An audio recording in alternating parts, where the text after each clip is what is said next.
கர்த்தருடைய பரிசுத்த நாமத்துக்கு ஸ்தோத்திரமும் துதியும் கனமும் மகிமையும் எப்போதும் உண்டாகட்டும். இந்த நல்ல நாளை காண செய்த தேவாதி தேவனுக்கு கொடான கொடி ஸ்தோத்திரம். கர்த்தரின் மகிமை ஆத்துமா ஆதாயம் சுவிசேஷ ஊழியத்தின் சார்பாக இன்றைய நாளுக்கான சில நிமிட தேவ செய்தியை கேளுங்கள். இனி காலம் செல்லாது, இனி காலம் செல்லாது, இனி காலம் செல்லாது.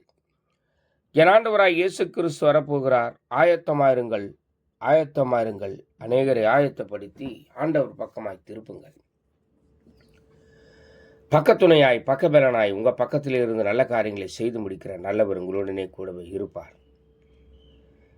விசேஷமாக 2 கொரிந்தியர் 2ஆம் அதிகாரம் 14ஆம் வசனம்.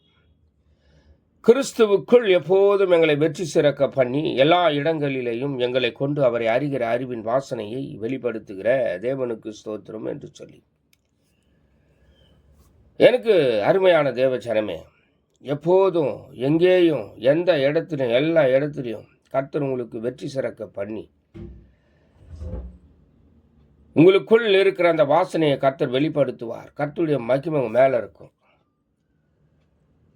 எப்போதும் நீங்கள் வெற்றி பெறுகிறவர்களாகவே இருப்பீர்கள். தோல்வி இல்லை,